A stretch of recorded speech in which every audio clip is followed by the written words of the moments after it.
She walked into the lavish ballroom quietly, dressed in a plain dress that looked completely out of place among the glittering gowns and expensive jewelry.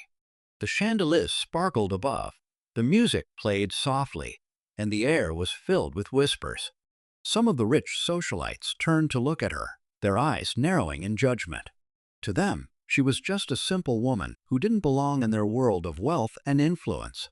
They smirked, exchanged cruel remarks, and laughed behind their glasses of champagne, certain that she could never measure up to their standards. But what they didn't know was that this woman carried a story far greater than all their fortunes combined. She was calm, graceful, and didn't seem bothered by their ridicule. Instead, she walked with a quiet confidence, her presence creating a strange sense of unease even among those who mocked her. Every step she took made people curious. Who was she? Why was she here? And why didn't she flinch at their sharp comments? The whispers grew louder, and the laughter became more obvious.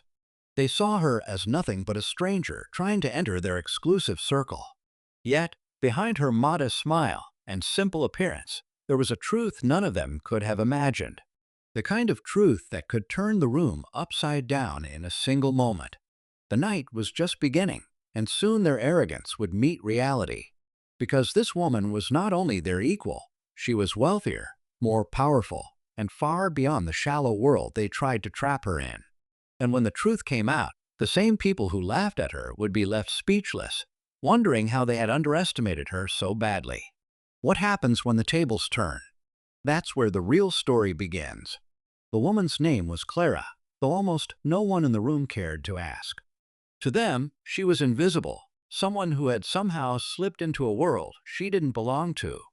Yet, Clara's life was anything but ordinary. She had grown up far from the glamour of high society, raised in a quiet town where people valued kindness more than status. Her parents taught her humility, and although she had built a fortune greater than most could imagine, she had never lost that grounding. That was why she chose to live simply, wearing clothes that didn't scream for attention and walking into rooms without announcing her power. The socialites, however, thrived on appearances. They wore luxury as armor, measuring worth in labels and jewels.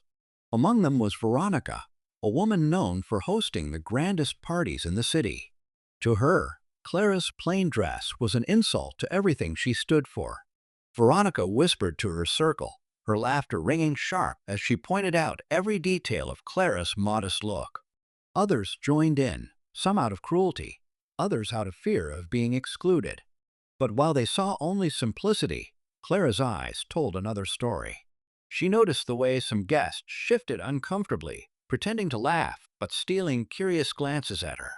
She noticed how the waitstaff treated her with more respect than the guests, quietly sensing there was something different about her. Clara didn't need to prove herself, but the night would eventually reveal truths no one was prepared to face.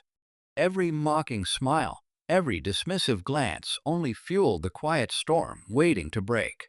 The irony was that these people measured themselves against her without knowing the scale was already tipped. And when the balance shifted, none of them would be ready. The evening carried on with music and chatter, but the tension around Clara grew thicker. Veronica and her circle seemed determined to push her out of the spotlight altogether.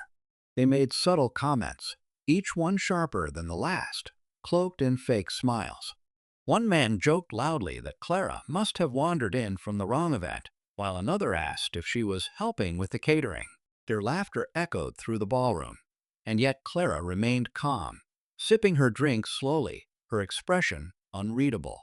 What the socialites didn't realize was that others in the room were starting to notice the cruelty. A younger guest, named Daniel, who had recently married into wealth, watched the exchange with discomfort.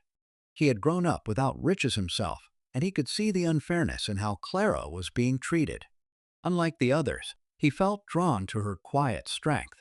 Still, he hesitated to speak up, afraid of what the powerful Veronica might say if he defended Clara. His silence became its own small subplot, a mirror of how many in the room felt uneasy, but unwilling to act.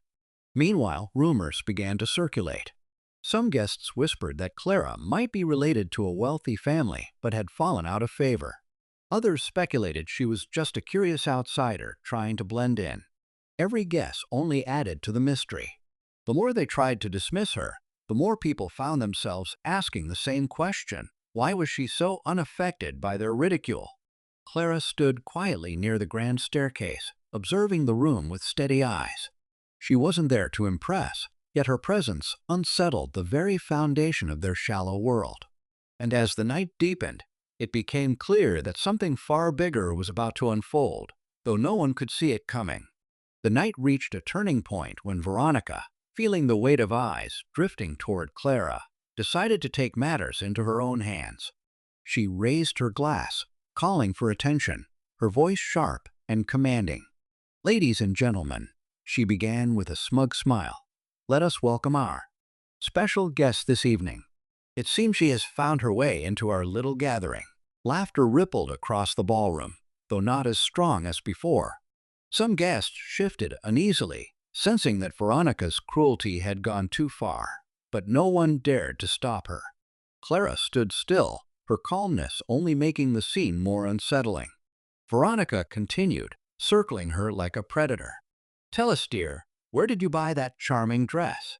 It's so refreshing to see something so simple in a place like this." Her words were laced with venom, and the circle of guests leaned in, waiting for Clara to stumble or retreat. But Clara didn't move. Her silence made the moment heavier, almost unbearable. Even the orchestra seemed to quiet, the music fading into the background, as if the entire room was holding its breath. Daniel, watching from the side, clenched his jaw. He could no longer ignore the cruel spectacle, but he wasn't sure if it was his place to intervene. The whispers grew louder, questions spreading like sparks. Who was this woman, really? Why wasn't she defending herself? Every second built more suspense, like a storm gathering strength. Clara finally set down her glass, her eyes steady as she lifted her head to meet Veronica's stare. The ballroom froze, all attention fixed on the moment. It was clear something was about to break, and when it did, the balance of power in that glittering room would never be the same. The silence stretched across the ballroom, heavy and suffocating, until an unexpected voice cut through the tension. From the far end of the hall, the host of the evening, a well-known businessman and one of the wealthiest men in the city, stepped forward. He looked directly at Clara, his tone warm but commanding. "It's been a long time," he said, leaving the guests stunned. Veronica's smirk faltered as whispers spread like wildfire. People leaned toward one another, questioning how this simple woman could know the host personally. Clara offered only a small nod, but that was enough to shake the confidence of those who mocked her. The businessman's words raised a new layer of mystery. If she wasn't just some outsider, then who exactly was she? The laughter stopped, replaced by curiosity and unease. Veronica, however, wasn't ready to back down. Fueled by embarrassment, she pressed harder, her voice sharper. "So tell us then," she demanded. "What is it you do? Who are you really?" All eyes turned to Clara again, but before she could answer, another twist unfolded. One of the staff members entered quietly, carrying a document for the host. Instead of keeping it discreet, he glanced at Clara with unmistakable recognition, bowing slightly before handing it over. The gesture wasn't missed by the guests. It was the kind of respect reserved for someone of true influence. The room stirred with confusion. A woman they thought unworthy of their company was suddenly connected, not just to the host, but also to the people who served him. Some guests began to regret their earlier whispers, while others leaned in with growing anticipation. Clara hadn't spoken a word, yet her silence held more power than any of Veronica's cutting remarks. And now, the night was racing toward a revelation none of them were prepared to face. The ballroom seemed to hold its breath as Clara finally stepped forward, her presence commanding the room without effort. Her voice, calm yet firm, carried across the hall. "You want to know who I am?" she said, her eyes never leaving Veronica's. "I am Clara Moreau. My family owns the foundation that funds half the businesses represented here tonight." A stunned silence swept over the crowd, broken only by gasps and the clinking of glasses. Suddenly, the whispers made sense. The respect from the staff, the warm acknowledgement from the host. She wasn't just someone who belonged there. She was the reason many of them were even standing in that glittering ballroom. Veronica's face drained of color, her confidence collapsing as she stumbled to speak. But Clara didn't give her the chance. "I came here quietly, not to boast, not to parade wealth," she continued. "I wanted to see how people treat those they think have nothing." Her words cut deeper than any insult Veronica had delivered earlier, exposing the shallow pride that filled the room. Some guests lowered their heads in shame. Others shifted uncomfortably, realizing how quickly they had joined in the ridicule. Even Daniel felt a rush of guilt for staying silent, though he also felt relief that the truth was finally revealed. Just when the tension seemed to settle, Clara added one final twist. "And as of tonight," she announced, turning her gaze to the host, "our family foundation will be changing its partnerships. We will continue to support those who treat others with dignity, but not those who mock and belittle." Her statement sent a wave of shock through the room. In an instant, fortunes and reputations were hanging by a thread. The laughter that once targeted Clara was gone. Now, all that remained was silence, and the knowledge that the simple woman they ridiculed had the power to change all their lives. The weight of Clara's words lingered in the air long after she finished speaking. The once boisterous ballroom had fallen into complete silence, the glitter of wealth suddenly feeling small compared to the quiet authority she carried. Veronica lowered her eyes, unable to recover from the humiliation of being exposed, her circle of friends now distancing themselves from her. For years she had built her status on arrogance and exclusion, and in a single evening it had all unraveled. Daniel, who had struggled with his own silence earlier, finally stepped forward. "I should have spoken up," he admitted softly, his voice carrying just enough for Clara to hear. She gave him a kind smile, not of superiority, but of understanding. "It's never too late to choose differently," she said, her words a gentle reminder that dignity comes from action, not possessions.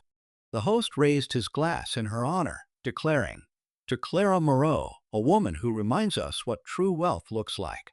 The room reluctantly joined in, though many were left reflecting on their own behavior. The socialites who had mocked her now faced the uncomfortable truth that their obsession with appearances had blinded them to real power and character. As the night drew to a close, Clara quietly stepped away from the spotlight. She had no need to gloat or seek revenge. Her presence alone had shifted the balance, exposing the fragile nature of vanity and the strength of humility. The story of that evening would spread far beyond the ballroom, retold as a lesson about kindness, respect, and the danger of underestimating others. Clara left the event the same way she had arrived, simple, calm, and unshaken. But to everyone else, she would forever be remembered as the woman who redefined what it meant to be truly rich.